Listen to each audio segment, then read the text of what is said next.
Gone with the Wind, Yeah. the biggest movie of 1939, And and maybe ever. I mean, if we're going purely by how much money it made, adjusted for inflation, it is still the highest grossing movie ever made, which is crazy. How are you going to complain about The Irishman being 3.5 hours if the most popular movie ever Yeah. is 4 hours? I think that does account for like re-releases in later years. I don't think it's like Mhm. it made all of that in 1939 and 1940, but because it was released late. I don't know. Where do we want to start with this big old thing? It's real long. Let's start there. Well, It's what, 3 It's hours so 41 long. minutes? yeah. It's my hot take is that the second half kind of blows. I mean, I feel like the second half is in maybe the more racist half. I don't know, man. The both are pretty bad. It is basically two movies. Like I definitely feel like the intermission point is like feels like the end of a movie, and you're like, oh, the movie's done, and then it's like, no, there's 2 hours left. I can kick off Gone with the Wind if we want. Yeah, Yeah, I'm. totally. If you have some burning hot take about Gone with the Wind, I just want to kind of give like listeners. I'm sure a lot of people listening to this have seen this movie. It's one of the most popular movies ever made of all time. It's a movie that has a fandom. People used to throw, this was like a popular party theme throughout the 20th century, even after it came out.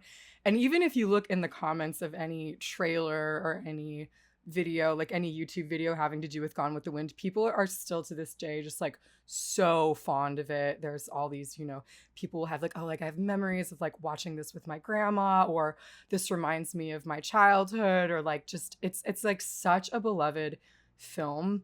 And technically it is pretty spectacular. Like every time I see the scene where she walks through Atlanta after the Battle of Atlanta and there's just like bodies in the street, it's like incredibly moving. Like as a piece of, like, as a technical movie, it is undoubtedly a feat. That I shot think just gets bigger and bigger and bigger. yeah, and that shot is amazing. Yeah. Like in purely like I'm amazed looking at it. I'm like Yeah. I'm amazed that they did this. right. Yeah. Yeah, it's a staggering when you think about like the types of technology they had in 1939 versus now. I don't think they could make a better movie now. Like they really pulled out all the stops. Everything is, it's sound stages, but everything is practical. Everything is crafted. Everything is just beautiful. So I get why people like this movie. It's a sweeping epic. The acting is amazing. It's got this love story that I feel pretty like I don't like it, but just if you're listening at home and you love this movie, I get it. There are many things about it that are beautiful and impressive, and give it the reputation that it has. I mean, But yeah, but however, big old butt. Watching it, I did a faux pas and I watched it in 2 sittings. I watched the first half last night and I watched the second half this morning because it was getting very late. Like while I was watching it, I had the thought this might be one of, if not the best looking movies that we've covered on the show. yeah, it's Like it gorgeous. looks incredible. Yeah. Not just the scope of it, but like the aesthetic of it is really something to behold. Yeah, at first, like when I was taking notes, at first I wrote much more naturalistic Technicolor that compared to Wizard of Oz and Robin Hood. But as Wizard soon of as Oz, maybe. I don't know. yeah, but like when I started watching it, I was like, this is actually quite stylized color. Yeah. Right? It's like it doesn't have this kind of like smack of red, green, and blue that the other ones did. Right. But like they're going hard on the orange in this yeah, one. they're creating these like beautiful sunset tones through the whole movie. Anytime the movie is like doing the sunset thing, which it does fairly frequently, it just it gets me. It's like this looks amazing. Like there's a lot of like silhouettes and yeah, like sunset colors. And sweeping scores while you look at that. And then the Max Steiner score for this movie absolutely rips. It's so good. it does not let up. There is music throughout the entire like 4, 5, 6, 7 hours. But I'm actually glad that you brought up the Wizard of Oz and the use of color, because I think that like the main thing that is important. I know these weren't the first two color movies, but these are kind of the movies people think of as being like, you know, the first color movies that most people saw. They are both fantasies. Like The Wizard of Oz is a fantasy. It's set in a fantasy world. Gone with the Wind is also a fantasy. Yeah. Set in a very romanticized version of the American South. And it is also like, I don't think this is lost on people, but it's about the Civil War from the perspective of the Confederates. There's really only one shot where that's like where the Confederate flag is pretty clear. That's the one we were just talking about, right? The big crane shot. And it's it's the Battle of Atlanta scene. But I was researching a little bit about this movie, and I was, because you're probably wondering, like, okay, how did this get made? Obviously, people were a lot more racist in 1939. Yeah, it's a different podcast. But I did think it was interesting that David O. Selznick was like, he said, "We are sensitive to the feelings of minority peoples." When the NAACP was like, "Hey, we're not so like keen on you making this," he was like, "Well, don't worry, we're sensitive to the feelings of minority peoples," which I just think is so backhanded. I mean, I got the sense that David O. Selznick at least wanted the movie to be a bit more even-handed, at least than the book it's based on, which, from having not read it, my impression is that the book is like goes way harder on the like the South was right and the like that kind of stuff. Like the book is way more racist than the movie. But yeah, I think he didn't do a great job at that. Like I think the movie is still does not really do right by its minority people's characters. You make a good point though. I haven't read the book either, but I did do like when I was teaching the class, I kind of talked a little bit about Margaret. Her name is Margaret Mitchell, right? I don't have it in front of me, but that sounds right to me. Yeah, it's Margaret Mitchell. Margaret Mitchell. She was a member of a wealthy Southern family, and she had many relatives who were Civil War veterans. So she grew up hearing these stories of war. And when she was a little girl, her dad took her to see the aftermath of Sherman's March, which is when the Sherman's March to the Sea is when they go from I think Atlanta to Savannah, and they just burned everything. They just like it was basically like the atomic bomb of the Civil War. That's kind of, people think that the South probably wouldn't have surrendered if they hadn't used this scorched earth tactic.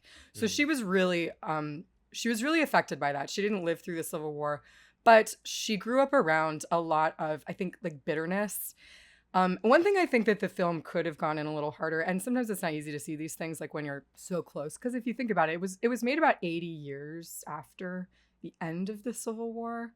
But like there would have still been people who knew people who were in the Civil War when this movie came out. What was I gonna say?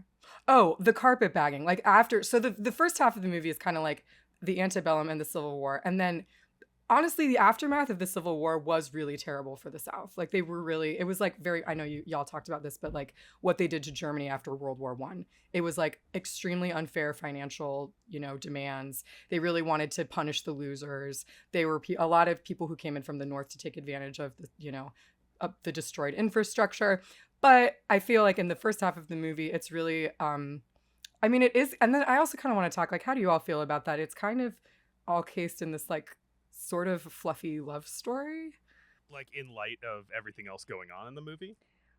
Yeah, it's like the American history is like the backdrop for Scarlett O'Hara. Basically, the movie is about Scarlett O'Hara getting over Ashley Wilkes. Right, pretty much. Yeah, that's like the final beat, basically. Yeah.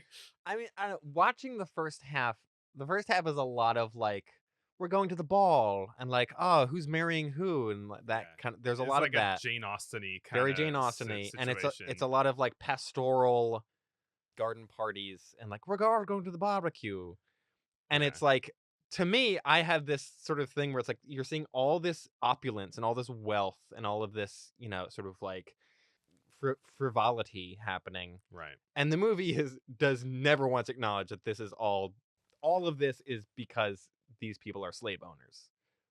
Like, all of their wealth comes from the suffering and oppression of other people, and the movie never really brings that up. It like kind of it almost does a couple times, but feels like it's so like tiptoeing around it. There's one part where the white girls have to pick the cotton, and they're like, "Ah, Like, oh, this is my hard. hands. Ugh, I don't No like one's it. gonna love me with these harsh hands." Yeah. And it's very like, okay, well, Yeah, you're right. Like you're totally right. How they got there is not acknowledged. And the fact like why they're going to war is also not ever really acknowledged. They're like, "Oh, there's going to be a war. Why? We really like war. We want to have a war." And then they announce the war at the barbecue and all of the guys are like, "Yay!" They're all hooting and hollering. They're all like, "Yeah, woohoo, yeah." I mean, it's portrayed in a similar way to The General or Birth of a Nation, where like just this kind of excitement on the Confederate side. Another thing it reminded me of is All Quiet on the Western Front. The sort of like all the Mhm. boys going off to war and being like, "This is gonna be great. This is gonna be like 2 weeks of us like going camping." Yeah, I was watching a video essay that was kind of trying to like position this movie as if it was like playing 5D chess in the way that the like Starship Troopers is. Giving know, it way too much credit. I think so. Yeah. Yeah. You know, it was saying like, you know, maybe you're supposed to kind of look down on these hawkish yahoos who want to start the war. And I think mean, like in some ways In that there scene, is yes. an ambivalence because like Rhett is basically there saying this doesn't make any sense. I think this is war is a bad idea. Yeah. Big hero saying war is a bad idea. Ashley also is sort of like, "I don't think war is a good idea. War is terrible." Very southern sounding man, played by a British actor. Something I noticed in this rewatch, yeah, there's a lot of subtext here. That's a really interesting video. I'd love to give that a look. Yeah, same. I think I want to point out that they say "dirty Yankee" in this movie a lot. Every time I thought about the especially in baseball the second team, half. literally, and they say it a lot. But The every damn every Yankees. single time they're like, "Oh, those lousy Yankees." I'm like, man, they must be Mets fans. What's going on over here? There was almost a point where I thought that they had said "damn Yankees," and I was like, no, they're saving the "damn" for the end. No, That they can't do. be They say it right. twice. They do. Yeah. Oh, okay. I guess I did remember that right. Okay. That's why the sort of the damn at the end is sort of, it's like it wasn't that big a deal because they said it earlier in the movie. Right.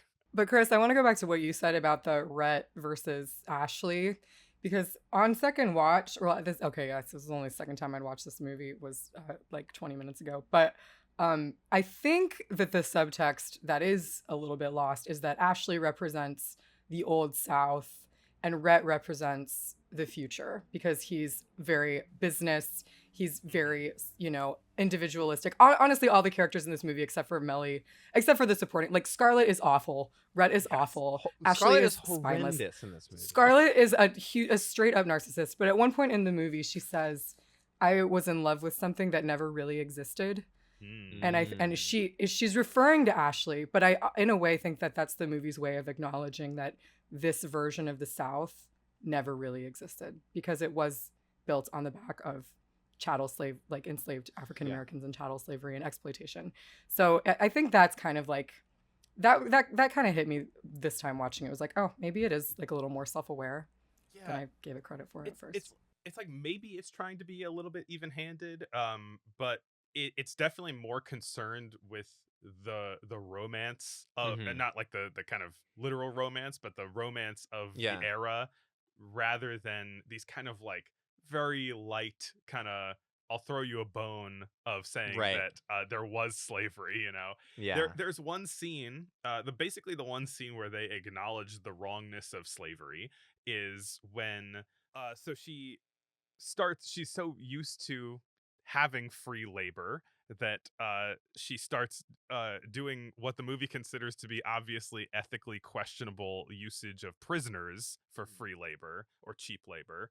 And then Ashley comes up to her and says, you can't do this. Like, this is you can't get free labor from people. That feels wrong. These people are basically enslaved, Well, he says a thing where he's like, I never want to profit off of the like oppression of others or something like that. That's the quote. Yeah, that's right. And then her response, if I remember the line correctly, is you never used to be so particular or something like that. When you had slaves. Right. Yeah. She kind of throws it back in his face a little bit. But then like in that one scene where it's acknowledging the wrongness of slavery, at the same time builds on this like Confederate lost cause idea of like, well, I treated, he says that he treated his slaves, quote unquote, well, and that he intended on freeing them when they were passed down to him when his dad died, or if the war didn't do it first, which is just like, portraying this idea of these, plantation owners being these benevolent people who actually had good relationships with the people that they tried to own. Yeah. And that's why this movie to me is so secretly toxic and problematic, because that is the real, the myth of the antebellum South that's full of balls and barbecues, whatever. I'm glad you brought that up, because that get out of jail free card of like, I was a good slave owner, or I would have freed them anyway. It doesn't matter. It still like belies a fundamental belief that you didn't see these individuals as people that deserved the same rights that you did. And also the way that it depicts the people of color in the movie is really offensive. Like it depicts them as like, oh, what's her name? Butterfly McQueen plays her character Prissy. It portrays Their character Prissy names as are like pretty rough. Prissy. Well, Mammy is not a name. I mean, Yeah. maybe her Yeah. name she was named Mammy, but she's basically named what her job is. And there, it plays into a lot of those stereotypes that people were already really willing to believe. Like, chattel slavery wasn't that bad. Oh, these white people were just, trying to preserve their way of life. And like giving no credit at all to the role that like slavery played in the Civil War. Even in the opening credits, like Hattie McDaniel and Butterfly McQueen are listed as like, there's like sections for all the credits of like this family, this group, and then their thing is the servants. It's like, they weren't servants. I mean, I guess technically by the end they were. I would assume they're getting paid then. Yeah. But like, it still kind of speaks to, if this were a real thing, right? If this were a real story, the people who stuck with that family and continued to work for them, they probably had some kind of like Stockholm kind of situation going on, like I would assume, I mean, I don't know like what all the history is regarding what people did once they were freed from slavery, but this idea that they would just like continue happily working there, like you got like a bad relationship, and you don't even realize it if in this case. I think a movie that handles this is another movie that I showed the kids, is the movie Harriet, which is about Harriet Tubman. Because there's really no short answer. I think like different people react in different ways to different situations, and enslaved people of color were no different. A lot of them had various relationships with the people who owned them. Some did run away, some did stay, some did see, like I think it was very nuanced, and it's not fair to say like that they all felt a certain way.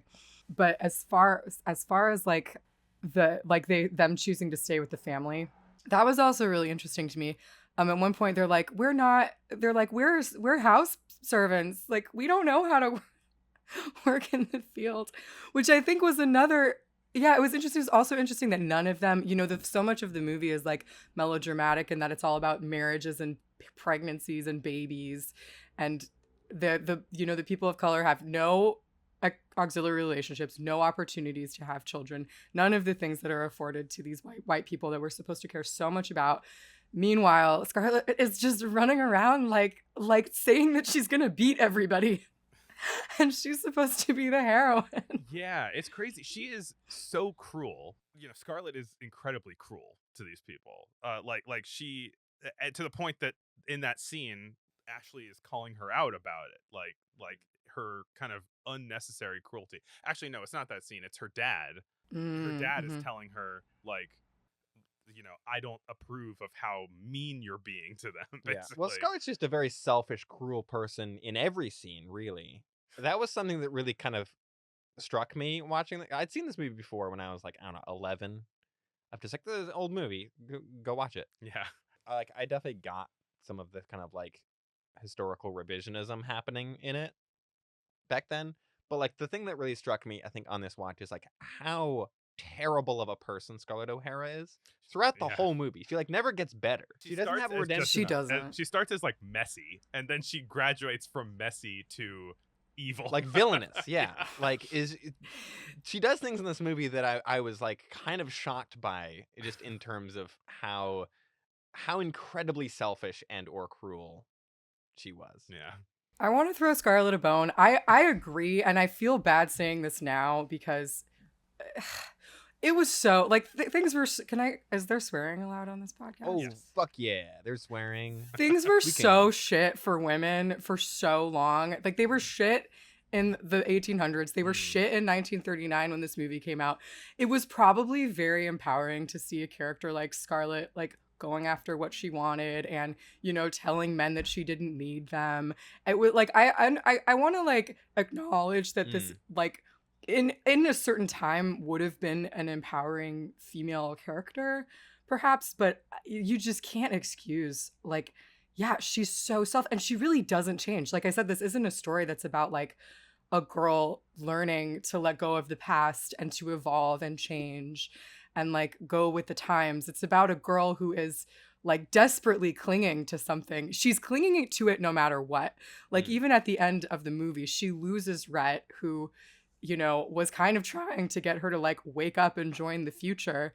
And only at that point is she like, well, I guess I'll go back to my plantation. That's the place where I've always felt the most alive. But yeah, she doesn't change in a satisfying way. She does kind of like her traits just kind of get more hardened, and she does become more selfish. I think the scene where she's like running the mill with the prisoners is like a great example. And yeah, that's another thing. But Vivien Leigh is so beautiful. I feel like people were like, oh my God, her tiny waist. I remember growing up, my mom would always be like, she was like, Vivien Leigh had like a whatever, however many inch waist. But I also want to talk about the character in the of movie at one point, right? Like, Yeah. she's like, it's "Oh, 20 inches in the movie. Yeah. But even that is so fucked up. And there's one part where Rhett is like, if you get fat, like Mammy, I'm gonna divorce you. So it was hard for women, for sure. But there are other women in the movie, like Mellie, and who are, I think, it's interesting. It's interesting. There's definitely a lot there. Yeah. Yeah, I mean, you know, you make a good point there about like the, I don't know, like empowering nature going on. I think like it's tricky because I mean we all are acknowledging that this movie is racist and was racist for its time. The 30s is almost like the time of the like master puppeteer woman, at least in these like screwball comedies and stuff, you know. There is a lot of like women masterminds who are like manipulating people. or like knowing, you know, choosing a way to move through the world, and the movie kind of supporting that, you know. And then there's this movie which like does a version of that, but then there's also like the slavery aspect too. I was gonna say like there is an interesting element of like that her dad is Irish, which because like, you know, in the North, Irish immigrants were being drafted into the war and like forced to fight against their will and stuff. And I kind of have questions about like the historical accuracy of like, did her dad marry the mom that had the plantation? If he was an Irish immigrant and things were so hard for them, how did he get so wealthy? I had questions about that. If you know, I always love to call on the audience. If you know why he's Irish, leave it in the comments. Yeah, there you go. So he was played. I'm trying to remember his name. Thomas Mitchell He's is played the by actor. Thomas Mitchell, who is in 3 movies that we're covering this episode, and he does a different accent in each one. It's true. I think Thomas Mitchell was legally required to be in every Hollywood movie in the 1930s because he shows up so much, and he's very good. So I'm not complaining. Like Yeah. I'm always happy to see that guy. But yeah, it's interesting. Like in Stagecoach, which we'll be talking about later, Mhm. like he plays a character who is kind of not too pleased with this like ex-Confederate guy, Yeah, right? yeah, And then in this movie, he's playing a very pleased with the Confederacy right, guy, yeah, which I think kind of speaks to just the ways that the Civil War had been almost like depoliticized by this point already, right? Ooh, I'm so glad you said that. Because I think that's another thing that this movie did too, by ignoring the root causes of the war and by painting the South as a victim. There was one part where they're talking about Gettysburg. They say the two nations came to death grips. And I think the choice of the word nation is really interesting and kind of like is where the movie tells on itself a little bit because I feel like all of those titles like tell on themselves. Yeah. Yeah, all of so the many of them are titles- like so much more vicious than even what's in the movie. I know. Yeah, but I think something that if you're, watching this movie now when we have like a polarized ish nation, I don't want to talk like too much about modern politics, but one of the things I do like to tell people when they're like, they hear I'm a U.S. history teacher, like just yesterday, someone was like, oh, like what, like what, they were not from the U.S. I'm like, well, what do you think, people should know about U.S. history? And I kind of gave them like my thing in a nutshell, which is like white people showed up and stole all the land, and then they tried to keep other people from getting power for as long as possible, and that's kind of where we are now. But something that I do think is important to look at critically with the aftermath of the Civil War, which most of this movie is takes place during the aftermath, even though it's not explicitly about the aftermath, is that after the Civil War and the assassination of Abraham Lincoln, basically gangsters ran this country for like 40 years. So even though it seems bad now, and it is pretty bad, it has been much worse. And I personally would like to see us do whatever it takes to like not get to that point again, because the Gilded Age was really, really awful. And like the way that the defeat of the South was handled was really bad. And I do think it led to a lot of the issues we're still dealing with. Like, and I've been to Atlanta. If you're from Atlanta, like, go you. I was with like a group of people from a lot of different races, and my experience there was extremely violent. Like, I'd never actually been like shoved before. Damn. And while I was there was like a lot of very small acts of violence that like were happening to me and the people that I was with. And I feel like part of the like the South still, I spent a lot of time in the South. I've lived in Oklahoma. There's definitely still a lot of nationalism there and a lot of bitterness for how the Civil War ended. I wonder what we could have done to ameliorate that. And I hope that there can be like an opportunity for healing so there's not another Civil War. And Yeah. yeah. Especially when we're recording this, I'm Yeah. getting a little worried about the future Yeah. right now. Yeah. Yeah, I don't. And I also want to like be the voice of optimism. I don't think it's gonna quite get that bad, but I do think you need to be aware of just like of restorative justice versus punitive justice, because a lot of what happened to the South was punitive justice. And I mean, y'all are about to talk about World War II. You just kind of, World War I was, and that's one of the things I love about this podcast is that you keep the historical context in mind when you're discussing these films.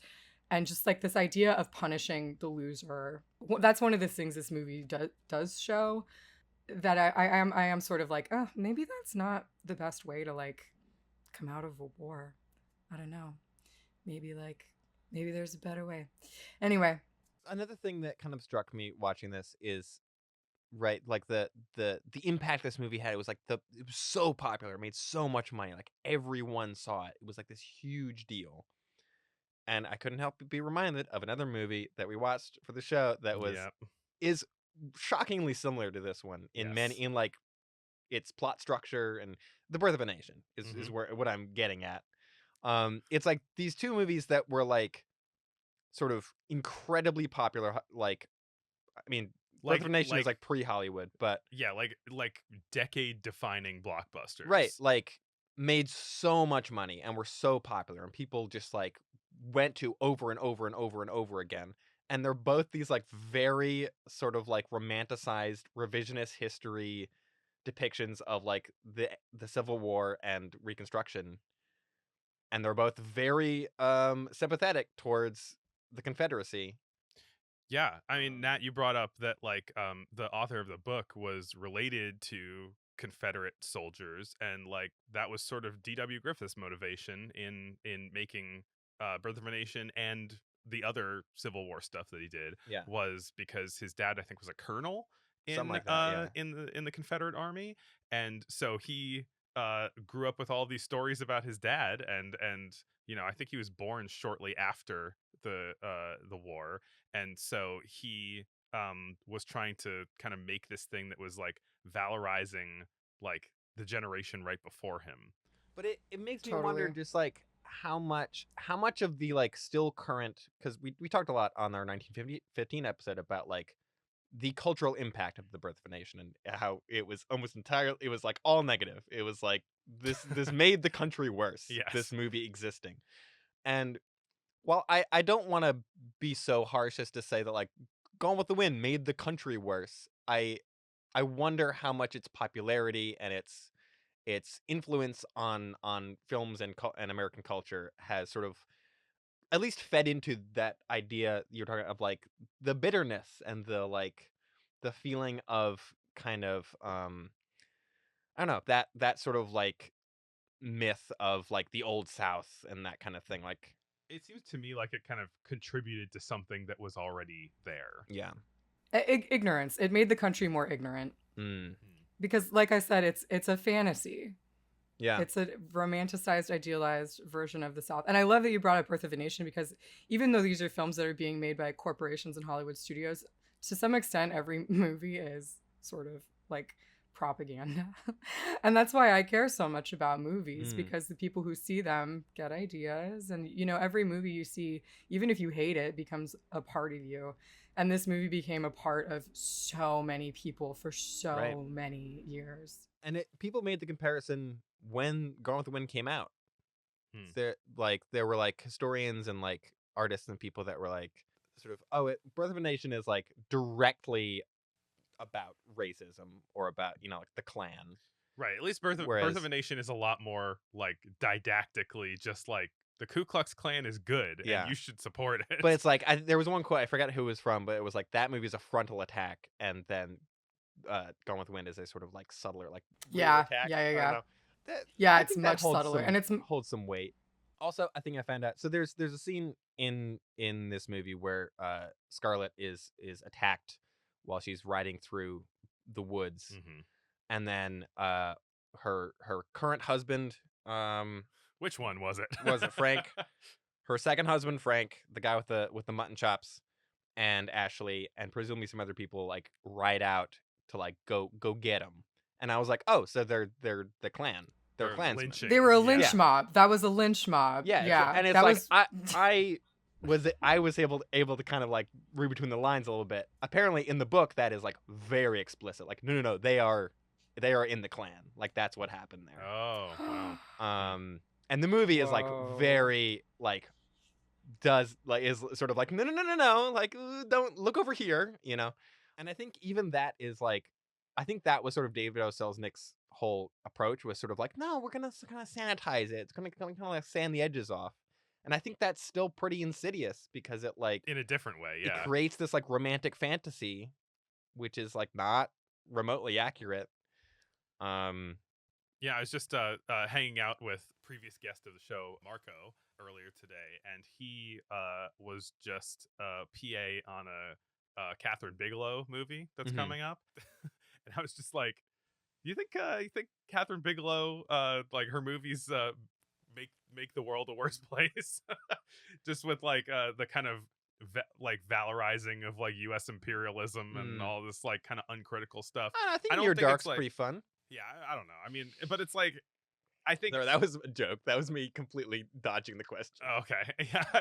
I mean, like, it's the kind of thing that we do now, right? With the U.S. government, which with these kind of like uncritical. That's because the DoD's paying half the budget. That's certainly a part of it. Yeah. Yeah. But yeah, these uncritical newer movies that that treat U.S. imperialism with the same kind of like, let's just not pay attention to it in the same way that the Gone with the Wind does. But there is. I mean, it could, because the past is safe, right? Everyone feels secure, thinking and remembering something that they think they already know. It's scary to move into a future where things could be different and better. But since you haven't seen it, you don't know how much better it can be. Yeah, that's an interesting point about Catherine Bigelow. And definitely, I think people do need to know the Department of Defense does fund a lot of movies. It's like every Marvel movie, well, not every Marvel movie, any Marvel movie that has like military vehicles or like gear in it. You can't Is- get a military vehicle in a movie without having the sign off of the U.S. government. Yeah, pretty like much. almost any Michael Bay movie, right? Anything with like jets and tanks and shit. It's like you're getting that from the Department of Defense, and then they're like, Yeah. we don't like this part where you say that we're war criminals. Yeah, I mean, like I said, movies are, I don't know, like how people define the word propaganda, but like many movies are made with an agenda. Yeah, And yeah, this movie is interesting because it is you as you mentioned in News of the Year, it's coming out the same year that World War II sort of yeah. started. I was thinking about the Nazis a lot during this movie, Mm. like it, like trying to make some kind of comparison of like, what are the, like, how okay is it to make a movie about run of the mill Confederates, right? Like, or at least like plantation owners, and Yeah. then ignore that fact and just like talk about something unrelated to the horrificness of their main activities, Hmm. right? Like have be about garden parties and that kind of thing.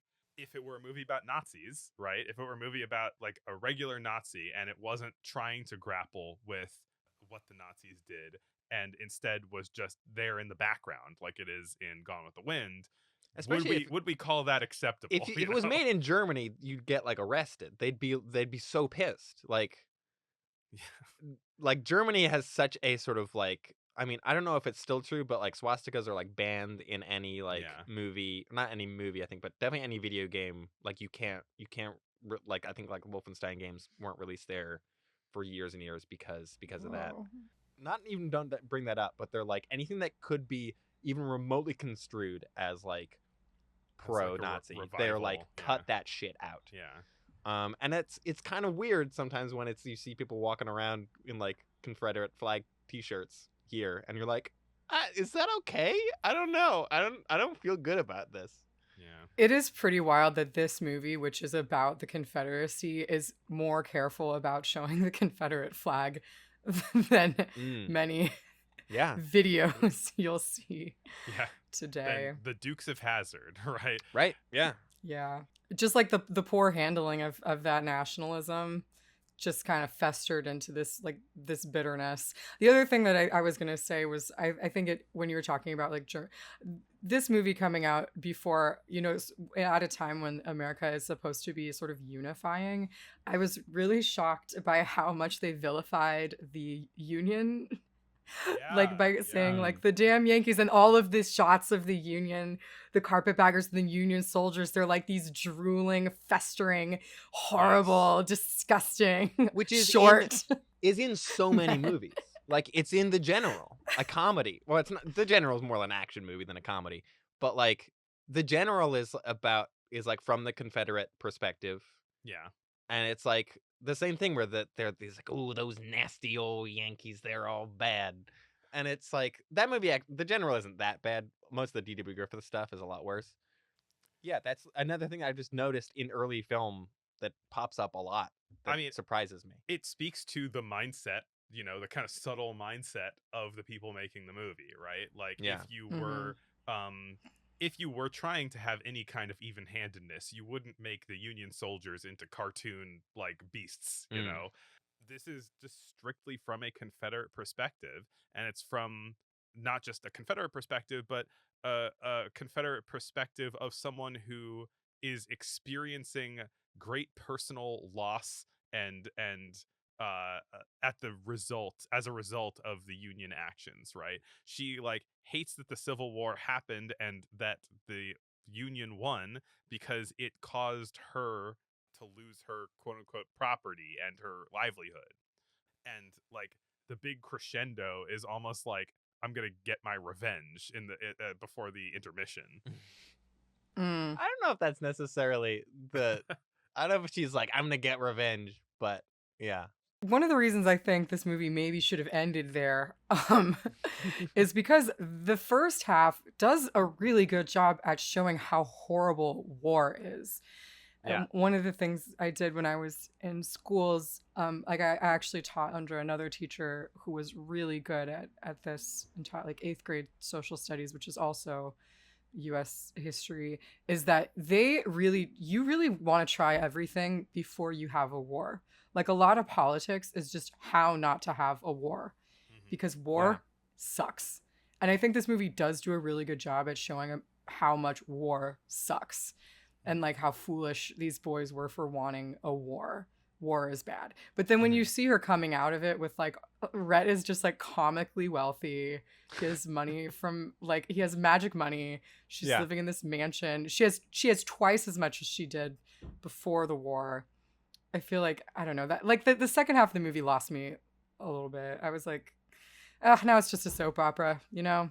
Yeah. But And also, I think a lot of the kind of like sweeping, kind of I don't want to say adventure stuff, but like the first half has like chases and stuff in it, and it's like more Explosions. right. It's got explosions. It's got the whole like Atlanta burns down, and it's got all the burning buildings and stuff, and it's got a real sense of kind of spectacle to it that I think the second half is like. The Yeah. second half is mostly just a downer, and it's like, hey, they had a they daughter, like she ran out of died. money. Oh Like, my god. I'm not gonna lie. Okay, that part. I laughed because it's so over the top. It's so just like, oh my god, movie. It's so Jesus. corny. And then when she's pregnant and he's like, "Well, God forbid you have an accident," and then the next moment she falls down. Oh, yeah, the Immediately, that was- immediately. That was pretty funny. Yeah. I'm like, okay. Just because it's like comically awful. It's just like, whoa, movie, like pump the brakes. You know, when I was watching Last Chrysanthemum, I was just having this moment of like, man, 30s movies really love to like lay on the misery. You know? Oh yeah. It's just like just let's be as dark as possible. Everything that's horrible is mean- gonna happen. People were miserable. It was the Great Depression. True. Yeah, fair. They didn't call it that for nothing. To be positive, I feel like we're yeah, doing. let's say some positive stuff. We about want the to say movie. some positive stuff, but I Okay. mean, two things about this movie that I think are just like unimpeachable are the score and the visuals. I think are like truly jaw dropping, great. Yeah. Both, no notes. And the Score- costumes. Costumes, True. production design, yes. Yeah, Um, it was stunning, visually sumptuous film. Another Which big is also Insidious. another big, is, like, is it being visually beautiful. Oh yeah, I guess so.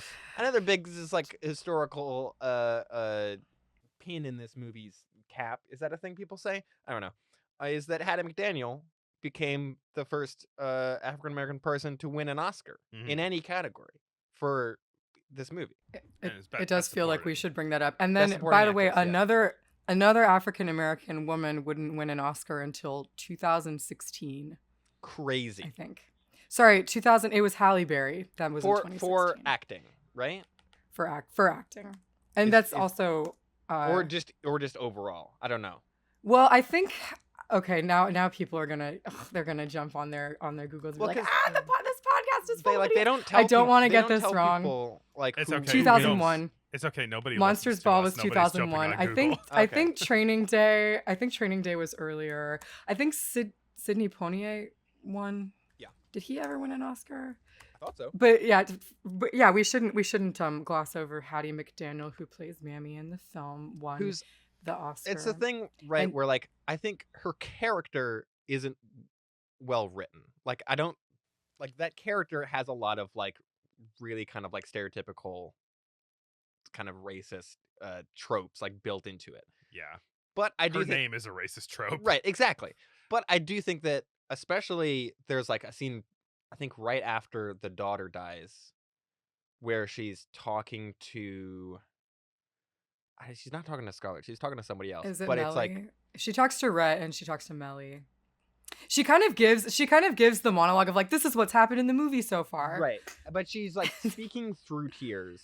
And it's like I Yeah. feel like a lot of the performances in this movie, even if they're kind of fun, are these like really over the top, like old Hollywood kind of like exaggerated melodramatic performances. And I think especially in that scene, Hattie McDaniel is like really just honest.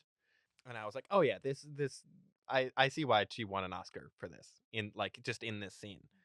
I also gotta shout out. This was maybe the first time people had seen other Black people on film, which is huge. I mean, I Like- in a mainstream like Hollywood movie, maybe in I mean, in color, like in color. yeah, In color, Big quite screen. possibly. Yeah. yeah, in color, maybe like Yeah, first ever, possibly. Yeah, I'm not sure. I haven't looked at yeah, which I think is important, and I think it is important that they used dark,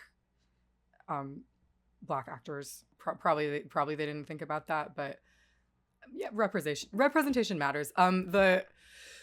The Black actors were not allowed to attend the premiere, and I Correct. think Hattie because McDaniel. it was in Atlanta, and the It Jim was Crow in laws Atlanta. meant that they could Mhm. not go to the premiere of their own movie. And did Hattie Um, McDaniel have to accept her award backstage? Is that No, because the there is story? actually footage of her acceptance speech on YouTube, so you can look up her Oh. 1939 acceptance speech, which is very good.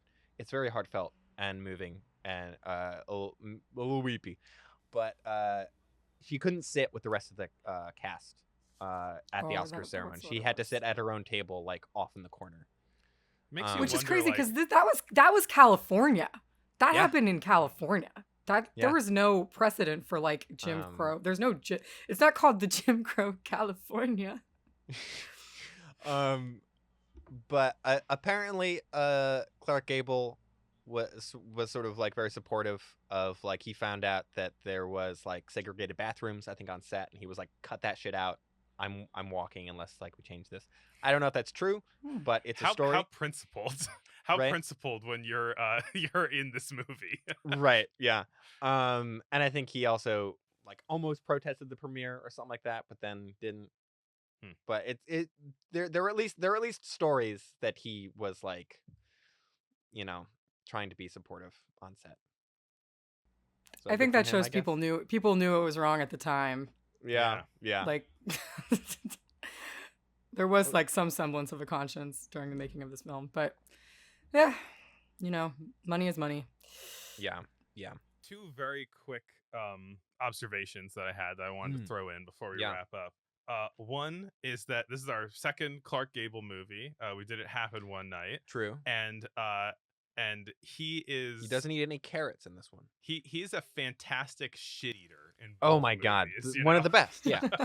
he is just like milking that smarmy grin through this whole movie. I mean, that's the thing. I think in It Happened One Night, he is like a charming kind of rogue, which I think Rhett Butler is kind of supposed to be in this movie, but he comes across much more of a like, oh, I don't know. He's an abusive husband. He's like a mercenary.